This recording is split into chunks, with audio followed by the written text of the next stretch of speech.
Bonjour, Didier Lepelletier, je suis médecin hygiéniste et professeur d'hygiène hospitalière à la faculté de médecine de Nantes. Et je vous propose d'aborder dans cette capsule vidéo la prévention des infections du site opératoire que vous retrouverez sous le sigle ISO dans l'ensemble de mes diapositives. Les objectifs pédagogiques de cette vidéo sont d'améliorer vos connaissances sur l'épidémiologie, la définition, les facteurs de risque et les mesures de prévention des infections du site opératoire. Mais c'est également d'être capable en milieu de soins, lorsque vous prendrez en charge des patients chirurgicaux, que ce soit en service de chirurgie ou au bloc opératoire, de mettre en place ces mesures de prévention. Les Français connaissent bien le risque opératoire puisque 83% d'entre eux sont capables de l'identifier, et d'ailleurs c'est une première source d'inquiétude lorsque les patients sont hospitalisés en service de chirurgie. 6 à 7 millions de Français chaque année bénéficient d'un acte chirurgical, avec un taux global d'incidence de moins de 1%, avec néanmoins 29% de reprises opératoires. Les infections du site opératoire représentent la troisième cause de l'ensemble des infections associées aux soins, comme on l'a vu dans la capsule vidéo numéro 4 sur les infections associées aux soins.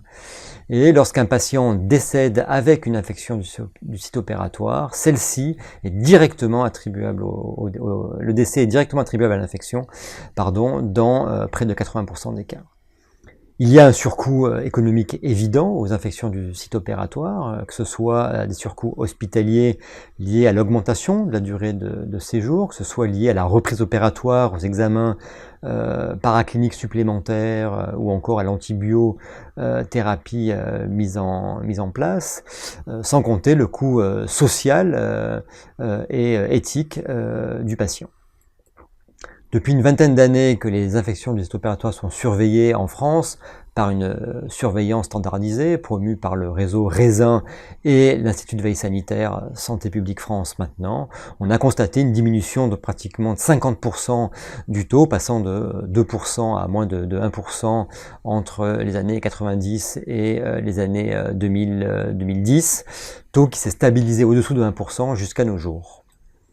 Alors, une infection du site opératoire peut être superficielle lorsqu'elle survient dans les 30 jours qui suivent une intervention et que celle-ci survient au-dessus de la ponévrose de revêtement par la découverte d'un écoulement purulent. On peut réaliser dans cet écoulement purulent de manière aseptique un prélèvement pour identifier le micro-organisme responsable de cette infection, et le patient peut présenter des signes locaux au niveau de sa cicatrice, tels qu'une rougeur, une chaleur, une douleur. L'infection peut être également profonde, elle peut survenir dans les 30 jours qui suivent l'intervention, jusqu'à même à 1 an si le patient a bénéficié de la mise en place d'un implant ou d'une prothèse. Cette fois-ci, l'infection concerne les revêtements sous-aponévrotiques, avec la présence éventuelle d'un écoulement, cette fois-ci par les drains sous-aponévrotiques. On peut réaliser en péropératoire au niveau du site opératoire profond un prélèvement ou plusieurs prélèvements microbiologiques afin d'identifier le micro-organisme responsable de l'infection. Et là encore, le patient peut présenter des signes au niveau de sa cicatrice en présence généralement d'une fièvre. Vous pouvez consulter l'ensemble de cette définition à partir du lien qui est indiqué en bas de la diapositive. Alors le diagnostic est parfois difficile puisque l'ensemble des critères que l'on vient d'évoquer n'est pas toujours présent, et si vous présentez des photographies comme sur la diapositive, que ce soit ici en haut une cicatrice de sternotomie après chirurgie cardiaque, ou ici une chirurgie par laparotomie pour une chirurgie colorectale, le diagnostic n'est pas forcément évident entre un chirurgien, entre un microbiologiste, un infectiologue ou encore un hygiéniste, notamment sur la présence ou pas de l'infection, et si l'infection est considérée comme présente, évoquer sa profondeur, à savoir si elle est superficielle ou profonde. La contamination du site opératoire se fait généralement en périopératoire, surtout en péropératoire. Les micro-organismes proviennent soit de la flore commensale du patient ou de l'équipe chirurgicale, et on retrouve à ce moment-là le staphylocoque doré, le staphylocoque blanc, ou plus rarement des bacillogrammes négatifs comme Pseudomonas aeruginosa ou encore des entérobactéries. Rarement, les micro-organismes proviennent de la flore saprophyte, de l'environnement, que ce soit par le matériel utilisé, mais la stérilisation des dispositifs médicaux assure et maîtrise ce risque, ou encore de l'environnement et de l'air de la salle opératoire, puisque des centrales d'air existent et qu'elles permettent une qualité d'air qui sécurise le risque infectieux. Alors, les particules émises dans une salle opératoire sont émises par les individus, que ce soit des squames cutanés, que ce soit des phanères, des gouttelettes respiratoires, que ce soit par les textiles, que ce soit la tenue de l'équipe opératoire ou encore le drapage du champ. Et la quantité de ces particules qui volent dans la salle opératoire et sur lesquelles vont se fixer les bactéries est proportionnelle, cette quantité, au nombre de personnes présentes dans la salle, proportionnelle au mouvement et à la qualité des textiles. Certains facteurs favorisent la survenue des infections en cas de contamination de la plaie opératoire, en particulier la nécrose tissulaire, la présence d'un hématome. Donc il faut faire excessivement attention à l'hémostase, notamment à la fermeture de la cicatrice opératoire. Mais également, d'autres facteurs peuvent entraîner une infection, comme la présence d'un corps étranger, d'une prothèse ou d'un implant, ou encore un mauvais état de vascularisation du patient.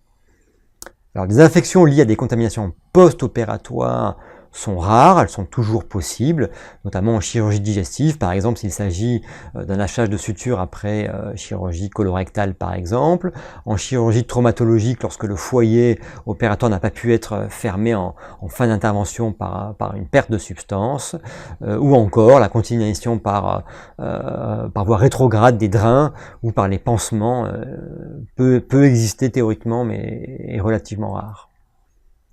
Alors il y a de nombreux facteurs de risque sur lesquels on va revenir, des risques d'infection du site opératoire, mais il y a en particulier un score de risque d'infection du site opératoire qui a été créé par les États-Unis dans les années 80, qu'on appelle le score NNIS pour National Nosocomial Infection Surveillance System. Ce score comprend 3 critères, une classification anesthésique qu'on appelle la classification ASA.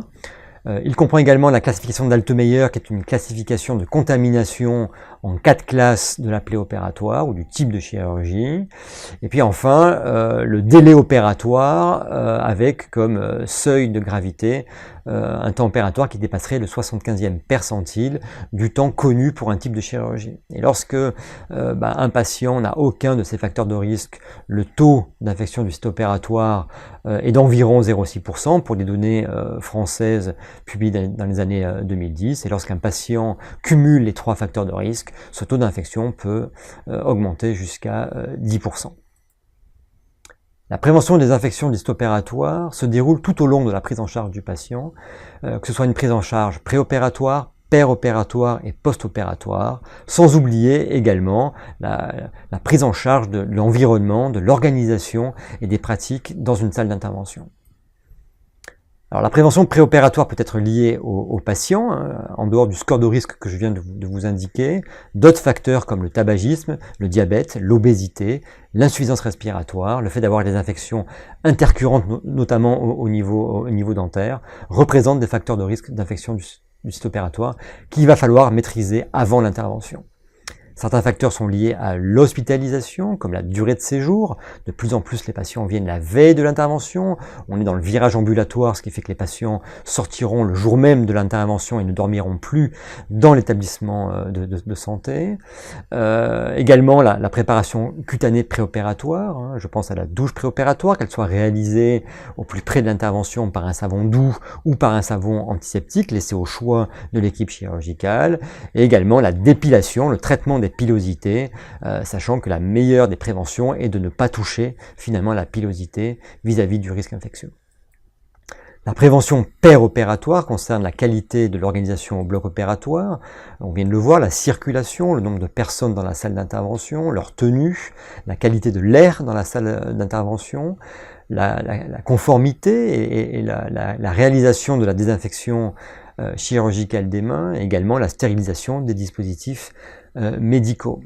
Les facteurs de prévention sur lesquels on peut agir en péropératoire liés à la chirurgie, c'est la réalisation d'une antibioprophylaxie, qui est le facteur de prévention majeur des infections du site opératoire, une antibioprophylaxie qui doit être conforme en termes de délai par rapport à l'incision, en termes également de molécules et de dosage. Ensuite, il n'est pas nécessaire de poursuivre l'antibioprophylaxie lorsque le patient a quitté le bloc opératoire. Également en péropératoire, la qualité de l'antisepsie réalisée avant l'incision chirurgicale, la qualité de l'hémostase, on l'a évoqué, mais également la qualité de la technique chirurgicale qui est utilisée. Vous avez ici représenté sur ce dessin un flux laminaire. On parlait tout à l'heure d'environnement dans la salle d'intervention qui maîtrise la qualité de l'air. Ici, le flux laminaire qui est recommandé recouvre le champ opératoire, recouvre également l'équipe chirurgicale, mais également les tables sur lesquelles sont déposés les dispositifs médicaux.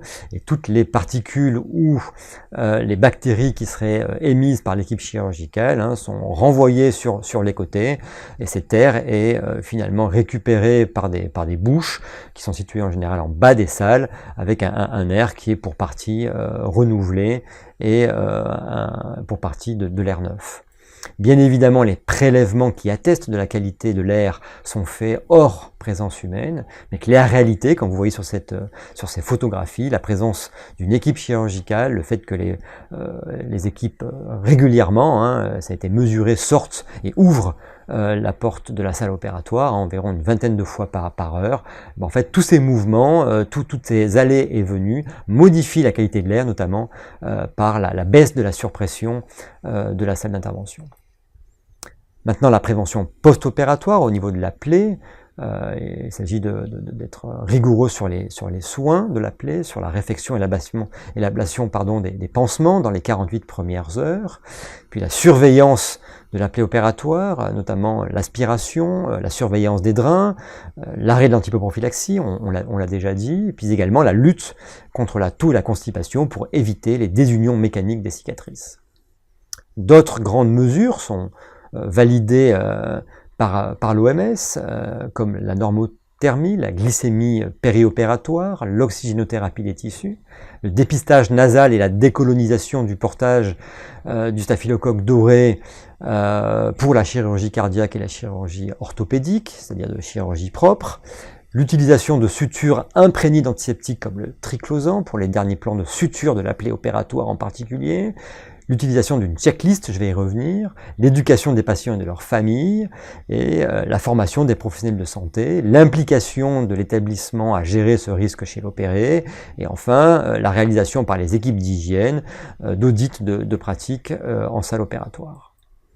Alors la checklist, je vous en ai parlé, voilà le document officiel publié par l'HAS en 2011, qui comprend un certain nombre de variables concernant la période avant l'induction anesthésique, la période avant l'intervention chirurgicale et la période après l'intervention. Donc là, le remplissage rigoureux, extemporané, j'allais dire, de cette checklist a été associé finalement à une réduction de la mortalité chez les patients dans plusieurs publications internationales, réduction de la mortalité qui peut aller jusqu'à 14%.